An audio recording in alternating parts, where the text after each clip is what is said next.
हसन गंगू का संबंध है जी।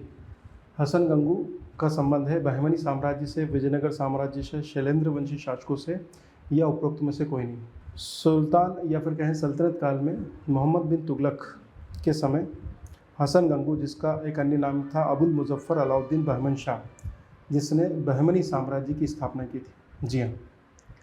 जी हाँ, और अपनी राजधानी इसने बनाई थी गुलबर्गा को। और ये मोहम्मद बिन तुगलक के समय स्थापित हुआ था बहमनी साम्राज्य। तो बहमनी और विजयनगर साम्राज्य की स्थापना आप सभी जानते हैं मोहम्मद बिन तुगलक यानी कि एमबीटी के समय हुई थी। और यहाँ पर बहमनी साम्राज्य का जो संस्थापक था वो था हसन गंगू। ठीक। मुख्य परीक्षा में 3 अंकी प्रश्न जो पूछा जा सकता है वो ये है कि बहमनी वंश की स्थापना किसके द्वारा की गई थी। ये 3 अंकी प्रश्न में पूछा जा सकता है। तो आप बताइए कि बहमनी साम्राज्य का संस्थापक हसन गंगू अर्थात अबुल मुजफ्फर अलाउद्दीन बहमन शाह था, जिसने गुलबर्गा को अपनी राजधानी बनाया था और बहमनी राज्य की स्थापना की थी। और अगर कुछ बिंदु लिखना है तो बता दीजिएगा कि मोहम्मद बिन तुगलक, सुल्तान मोहम्मद बिन तुगलक के समय ये स्थापना हुई थी बहमनी राज्य की। ठीक है, चलिए नेक्स्ट क्वेश्चन। फारस का नेपोलियन किसे कहा जाता है। फारस के नेपोलियन के नाम से प्रसिद्ध व्यक्ति कौन है। तैमूरलंग, नादिर शाह, अहमद शाह अब्दाली या महमूद गजनवी। फारस का नेपोलियन तो आपको पता ही है कि आंसर है नादिर शाह। नादिर शाह का आक्रमण भारत में हुआ था 1739 में। उससे ठीक 3 साल पहले ये फारस का शासक बना था नादिर शाह, जिसका उपनाम है फारस का नेपोलियन। 1736 में फारस अर्थात ईरान का शासक बना और 1739 में मुग़ल बादशाह मोहम्मद शाह रंगीला के समय इसने भारत पर आक्रमण किया था और दिल्ली को लगभग 2 महीने तक लूटा था। ठीक है, लूट में उसने एक प्रसिद्ध कोहिनूर हीरा, जिसके बारे में आप जानकारी रखते हैं, और मयूर सिंहासन, जिसे तख्त-ए-ताऊस भी कहते हैं, वो लूट कर ले गया था। तो बैटल ऑफ करनाल का एक प्रसिद्ध युद्ध हुआ था जिसमें मोहम्मद शाह रंगीला, अवध का नवाब, इनकी सम्मिलित सेनाओं को 1739 में नादिर शाह ने पराजित किया था। ठीक है, बैटल ऑफ करनाल इसी समय का है। चलिए, मुख्य परीक्षा नादिर शाह को बताइए फारस का नेपोलियन है भैया। जलियांवाला बाग हत्याकांड की जांच हेतु भारतीय राष्ट्रीय कांग्रेस ने किसकी अध्यक्षता में तहकीकात कमेटी की स्थापना की थी। आंसर है आपका मदन मोहन मालवीय। जलियांवाला बाग हत्याकांड महत्वपूर्ण घटना है, 13 अप्रैल 1919 की है। अमृतसर का जलियांवाला बाग में यह घटना घटित थी। अमृतसर के 2 प्रमुख नेता थे, डॉक्टर सत्यपाल और सैफुद्दीन किशलू। इनकी गिरफ्तारी हुई थी और इनकी गिरफ्तारी के विरोध में ही 13 अप्रैल 1919 को बैसाखी के दिन जलियांवाला बाग में भीड़ एकत्रित हुई थी उनकी गिरफ्तारी का विरोध करने के लिए। General R Dyer, O Dyer नहीं, ध्यान दीजिए, जनरल आर डायर आए और इन्होंने गोली चलाने के आदेश दिए। लगभग 1500 लोग मारे गए और कई लोग घायल हुए। यही जलियांवाला बाग हत्याकांड है। इस हत्याकांड की जांच के लिए ब्रिटिश सरकार ने हंटर कमीशन की स्थापना की थी। ठीक है, ब्रिटिश सरकार द्वारा इसकी अध्यक्षता जीसी हंटर द्वारा की गई थी और जनरल डायर को इन्होंने दोषी बताया था कि उन्होंने अपने कर्तव्यों को अधिक समझा। हालांकि सरकार ने जो कार्य किए थे उसका पक्ष लिया था हंटर कमीशन ने। हंटर कमीशन को डिसऑर्डर इंक्वायरी कमेटी भी कहा जाता है। अभी तक हंटर कमीशन के नाम से ही प्रश्न आया है, ध्यान दीजिएगा। इसको डिसऑर्डर इंक्वायरी कमेटी 1919 भी कहा जाता है। ब्रिटिश सरकार ने जो कमेटी गठित की थी उसी के समानांतर एक तहकीकात समिति गठित की थी भारतीय राष्ट्रीय कांग्रेस ने जलियांवाला बाग हत्याकांड की जांच हेतु। हंटर कमीशन आ सकता है, तहकीकात कमेटी आ सकती है ना, जलियांवाला बाग अपने आप में आ सकता है। ये मुख्य परीक्षा के प्रश्न है। 1919 में भारतीय राष्ट्रीय कांग्रेस द्वारा इसकी अध्यक्षता मदन मोहन मालवीय द्वारा की गई थी। इन्होंने बताया कि आर डायर ने गलत कार्य किया और उसको पनिशमेंट दी जानी चाहिए और ये पनिशमेंट हत्या के बराबर के लिए होनी चाहिए। मुख्य परीक्षा में 3 अंकी प्रश्न आ सकता है। पहला, जलियांवाला बाग हत्याकांड, तो पहले समय बताइए, स्थान बताइए और फिर क्यों हुआ था ये भी बताइए। हंटर कमीशन पर भी 3 अंकी प्रश्न पूछा जा सकता है। जलियांवाला बाग हत्याकांड जांच हेतु स्थापना 1919 में, जीसी हंटर अध्यक्ष है ना। तहकीकात कमेटी 3 अंक में पूछा जा सकता है, मदन मोहन मालवीय की अध्यक्षता में गठित हुई थी। अगला प्रश्न है, तेलंगाना राज्य का गठन कब किया गया था। 4 ऑप्शन है। तेलंगाना राज्य का गठन कब किया गया था। 2 जून 2013 या 2014 या 2015 या 2016। 2 जून 2014, बिल्कुल सही बात। तो तेलंगाना राज्य का गठन हुआ है 2014 में, बहुत अच्छी बात है।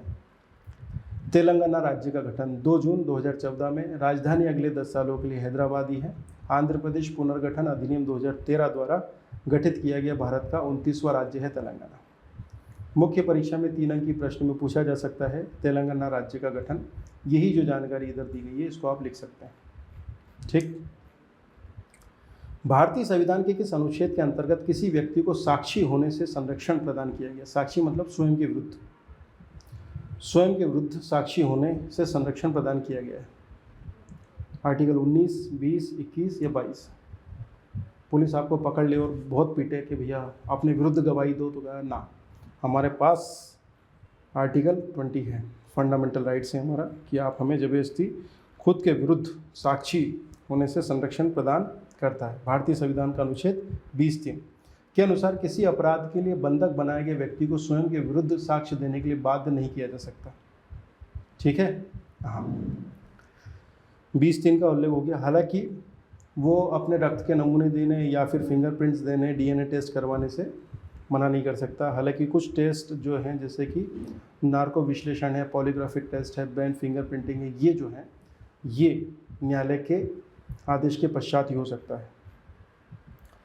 भारतीय संविधान के किस अनुच्छेद के अंतर्गत किसी व्यक्ति को साक्षी होने से संरक्षण प्रदान किया गया है? स्वयं के विरुद्ध साक्षी होने से संरक्षण प्रदान किया है। आर्टिकल 20(3) लिख दीजिए, काम हो जाएगा।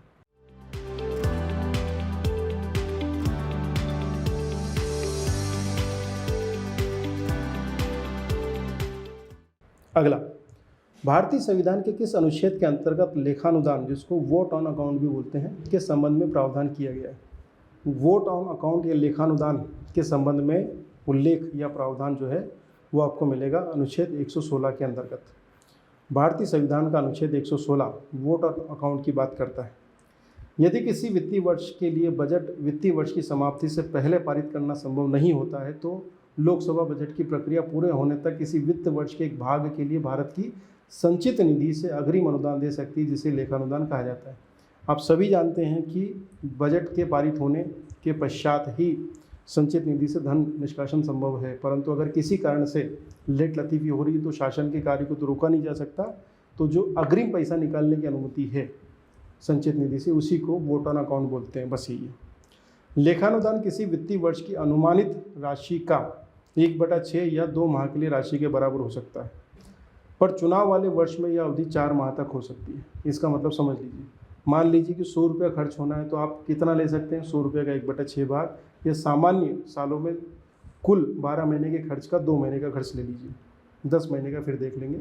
चुनाव वाला साल है तो 4 माह ले लीजिए। ये प्रश्न थोड़ा सा गहराई में अगर बनेगा तो आएगा, ध्यान दीजिएगा।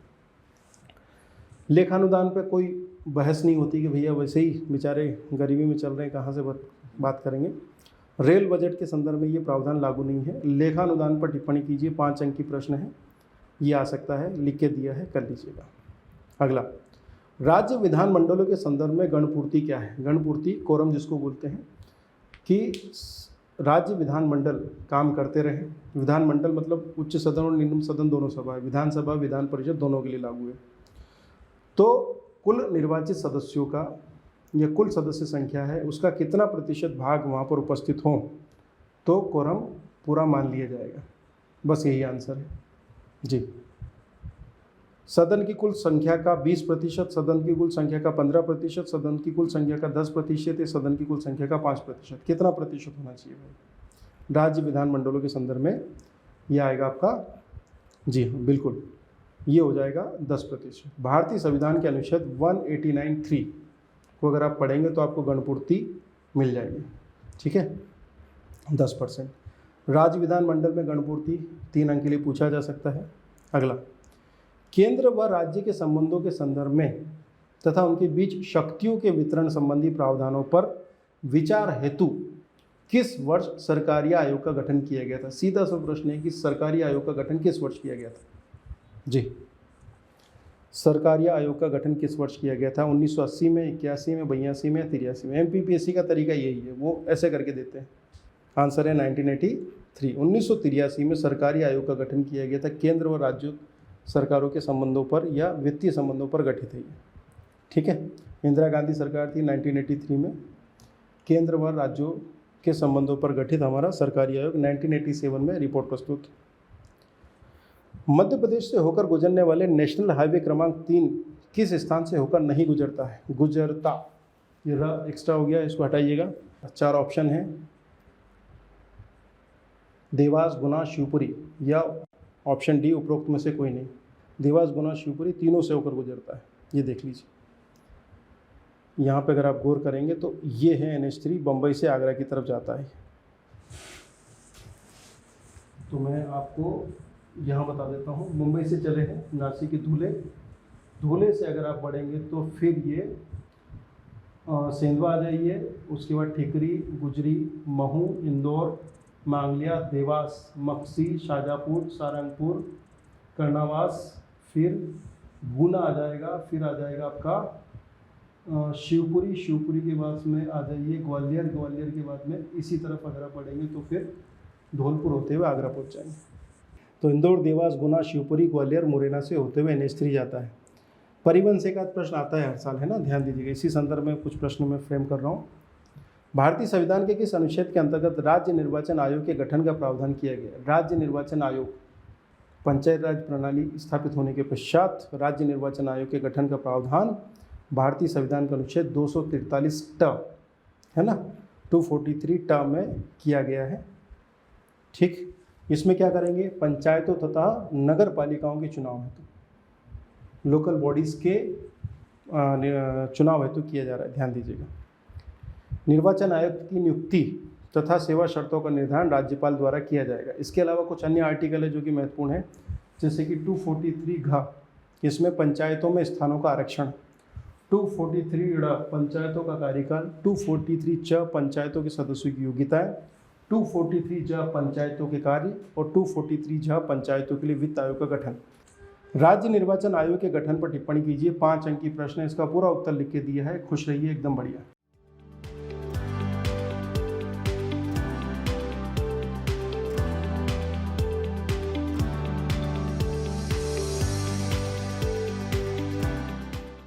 कोई भी सपना साकार करने के लिए सबसे जरूरी है सही कोच का होना। चुनिए आनंद सुपर 100 को और करें अपने MPPSC एंड गवर्नमेंट एग्जाम्स का सपना साकार। Download the app now.